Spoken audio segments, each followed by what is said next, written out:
SP says, thank you for the super. Oh, it's an Australian $2 chewy. That's flash. International money. That means it's about 40 New Zealand dollars. Is this a one-term government or not? Well, let me put it this way, right? The odds say not, but with how they're performing now, both popularity-wise and policy-wise, I would say they have a better chance than anyone in recent history of being a one-term government. Would that be fair, Chewy? Yeah. Look, as far as the one-term government thing, yeah, I just want to float the idea between you and me, Pat, and obviously our close circle of friends that we have here. Yeah. I want to think about what you guys did and what we did leading up to the election. Obviously, it wasn't enough. We need to do more. And I don't know what that is exactly. But it'll vary from person to person. But I think it's a case of we need to do more to ensure that this is a one-term government. And it might be convincing a couple more people to vote a particular way or to vote for a particular cause. And I think I may have even mentioned this in the run-up to the election. Those people are most easily the ones that say there's no point in voting. Right, yeah. They're all the same. Yeah.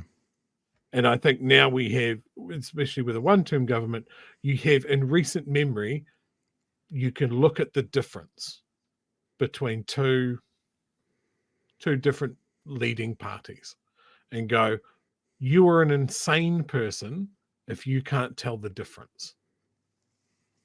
Maybe in a nicer way, rather than trying to convince people to follow you by calling them insane. But you get my point. I heard some commentary this afternoon, which was really interesting. It kind of echoes what you're saying a little bit, maybe. Talking about the American political system, saying we're about to go into playing some Trump. Let me do one more thing first. Okay, we should do that real quick. That'll have people rushing back into the room.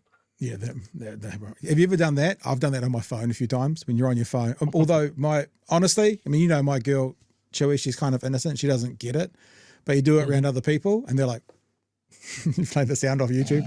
Anyway, I heard someone commentate today. It might have been Sam Cedar, actually. Very, very good with Majority Report with Emma Vigeland and him, talking about how the media gives these things equal weighting. And he's talking about America, how they talk about, each person's in their echo chamber. And I'm doing them a disservice by explaining it like this, but each person's in their echo chamber, and the media says, these guys are in their echo chamber.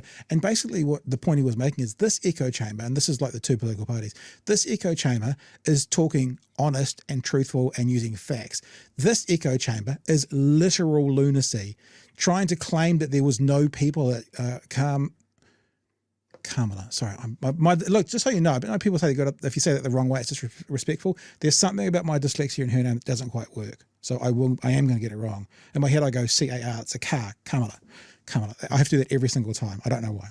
The other side of this echo chamber says there was 0 people at Kamala's plane, and they believe it. So it's not equal.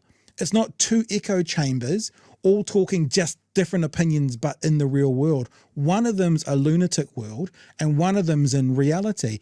It's kind of the same, to me at least, with these two political parties. One side is wanting what's best for my neighbour. One side, historically speaking, go back and look at Cullen, go back and look pre-COVID, is better with the economy. The other one responds to what that side is doing and tries to bring back New Zealand of the 1950s, 60s, 70s and 80s.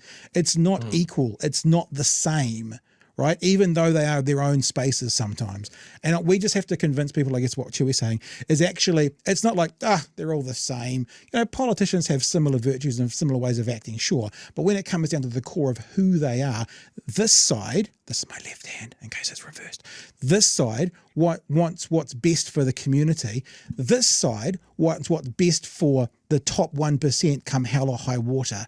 I want to sit with this side and try and figure out how to get the guys in that want what's best for community, even if that means me pays a little bit more tax or doesn't quite have the same advantages that I might get if these guys who are only looking after the 1%, not that I'm that, but sometimes I might be doing a bit better, like if I was a landlord, but still not wealthy, like I had a family batch or something. So I'm just like, I'm with Chewie. We've got to aim to do more. We've got to remember it's not an equal fight.